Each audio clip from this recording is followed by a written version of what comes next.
Anachrony is a worker placement, resource management, and time travel game originally released in 2017 and designed by David Tursky, Richard Amon, and Victor Peter, with art by the following folks whose names I have chosen not to butcher.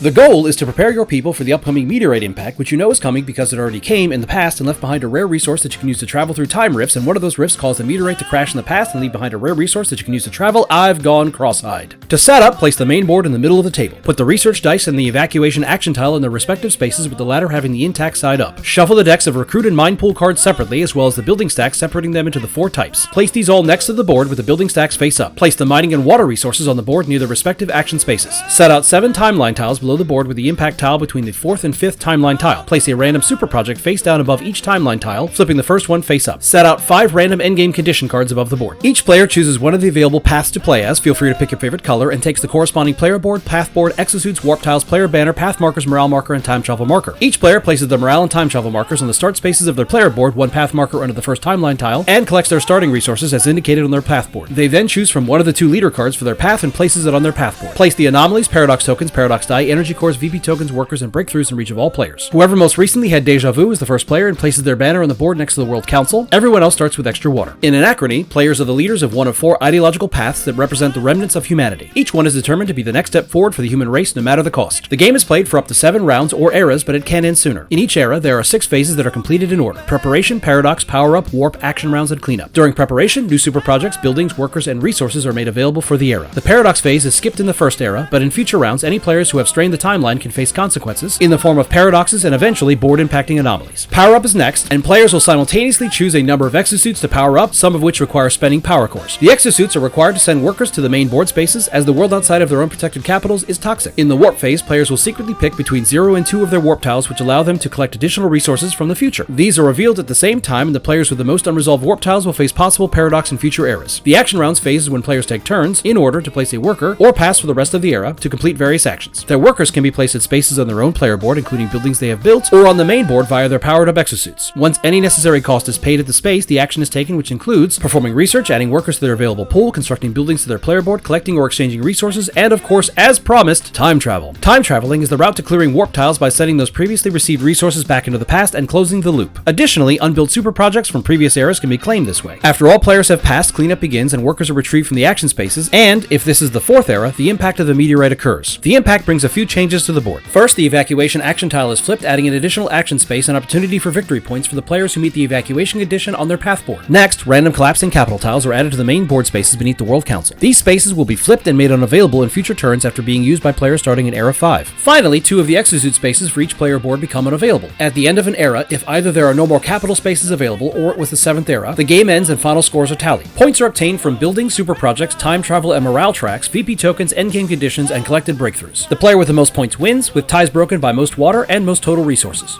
This game is heavy, in both the weight sense and the weight sense. What do you mean you don't follow? I made it very clear. The base game, currently referred to as the Essential Edition, includes so much cardboard and tokens that it tips the scales at about 5 pounds. Also, the complexity rating it holds on Board Game Geek is just over 4 out of 5, or medium heavy. That is before you include any of the expansion content, or the plastic mech minis. Of course I have them. Is it worth all the arm strain and brain drain? I give it an emphatic yes. When I read Worker Placement Game with time travel, I thought, why don't I own this? And it's from the same company that produced Septima? Shut up and take my money! I'm always game, meatbags.